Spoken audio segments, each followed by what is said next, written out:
Hey guys, welcome to Series World. Today I'm going to explain a teen drama series called Raising Voices from 2024. Turn on subtitles and spoilers ahead. The sixth episode opens with the flashback where Berta broke down in a school stall. After screaming at Alma, who was worried for her, she cuts her hair down. The next day, Berta starts acting all weird in class, and Alma also notices this. The scene changes to someone posting on Instagram about how they tried to die by slitting their wrist. It hurt so bad that they thought death was better than this. In the present, Alma is being taken away to the hospital on a stretcher. We then see Nata, who gets out of those PJs and gets called downstairs for dinner. She doesn't want to go, but has to anyway. Her mom keeps rambling about how the women's protests are all for nothing. Nata doesn't care though. Meanwhile, Greta, who is coming back home, notices a car outside and runs inside to David. She tells him everything. David goes out and checks the car. He tells her that it's not an undercover cop. It's the car their neighbor bought recently. After that, David tells her to tell him every detail, and she does so. David calls her parents, and the next day, they remove the whole plantation, and David leaves home with the plants. Meanwhile, Alma is lying on the hospital bed. The doctor comes and tells her that she's lucky because she didn't get any serious injury and will be able to leave tomorrow morning. Alma asks whether her parents have arrived, and the doctor tells her that her dad will see her now. Pablo keeps his calm and assures her that everything will be okay. Her mom is at home with her brother. He gives her a kiss on the forehead and tells her that he'll come tomorrow morning to pick her up. The scene changes to Nata, and she gets texts from Albert, but decides to ignore them. The next morning, Alma gets woken by the noise of a new patient getting transferred to the bed next to her. Hearing the voice, she realizes that it's none other than Berta.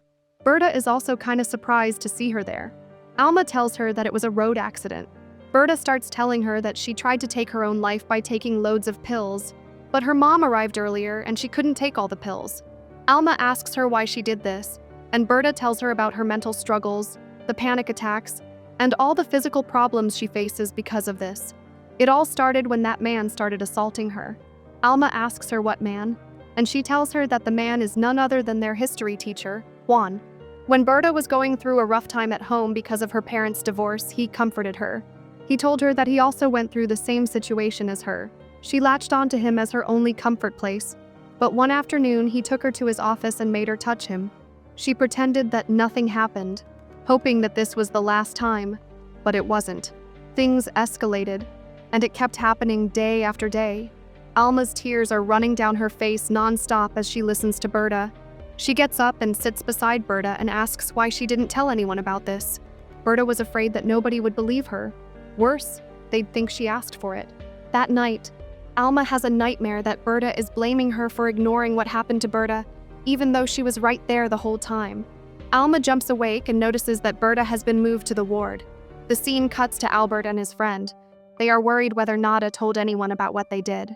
Nata comes and hugs Albert as usual and ignores what happened the previous night completely. After class ends, Albert comes up to Nata to talk, but she's pissed.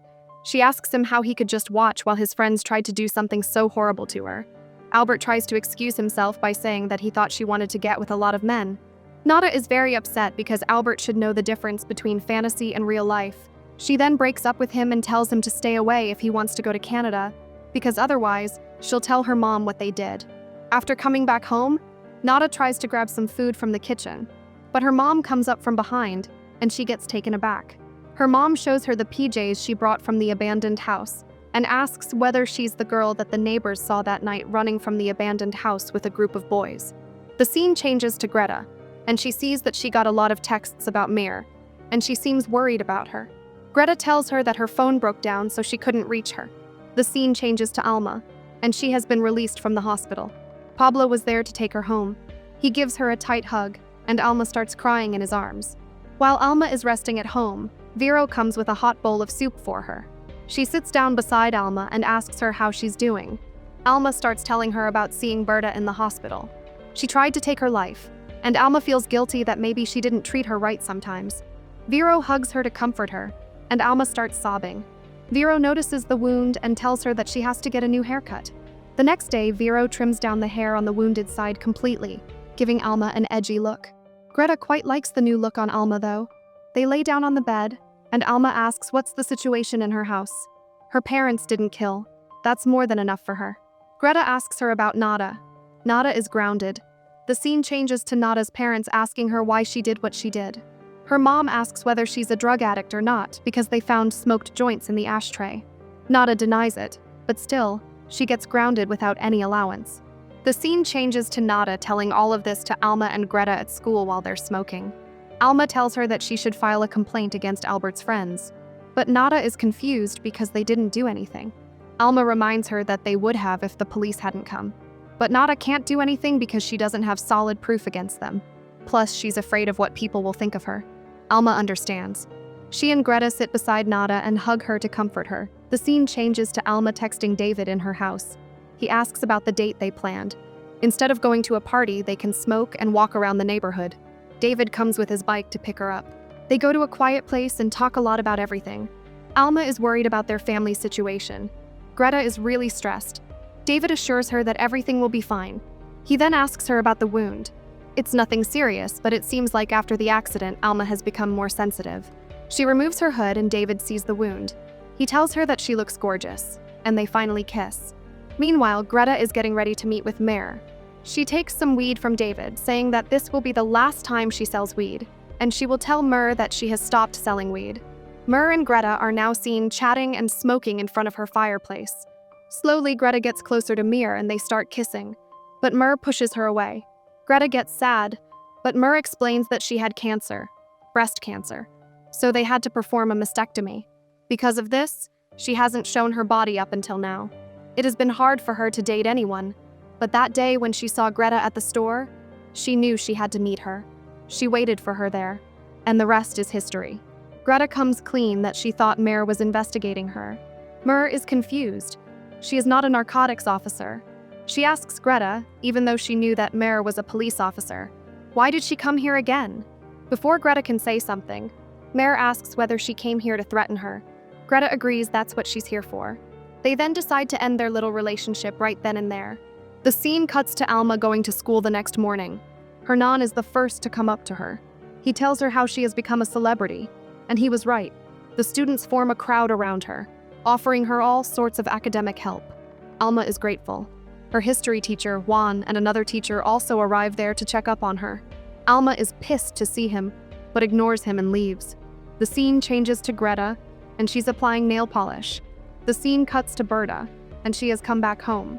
Meanwhile, Alma gets another nude from Albert, even though she doesn't know his identity yet. She gives him a threat that when she gets to know his identity, it'll be bad for him. Later, Alma goes to meet with Berta. Berta is surprised seeing her come so early. They sit down in front of the window. Alma has something to confess to her. She saw Juan talking to Berta that day in front of the teacher's washroom. He seemed very angry, but he suspects that someone might be here, so he takes Berta inside his office. Alma kept avoiding Berta since then, but she still feels guilty for not saying anything. Now, she's ready to tell everyone the truth. She pushes Berta to go to the police and report Juan. Berta doesn't want to. Firstly, because they have no concrete proof against him, and she doesn't want to relive that year again. Death is better than that to her. Alma understands and promises that she won't tell anyone anything either. That night, Alma stalks Juan's account and thinks to herself how, even after being such a heinous criminal, he looks so normal, just like everyone else. The episode ends with Alma deciding that she'll be the one to tear off the good guy mask from Juan's face. To watch more explanations of these kinds of series, click on the videos on your screen. And don't forget to let me know how you feel about today's video in the comments down below. And at last, thanks for watching.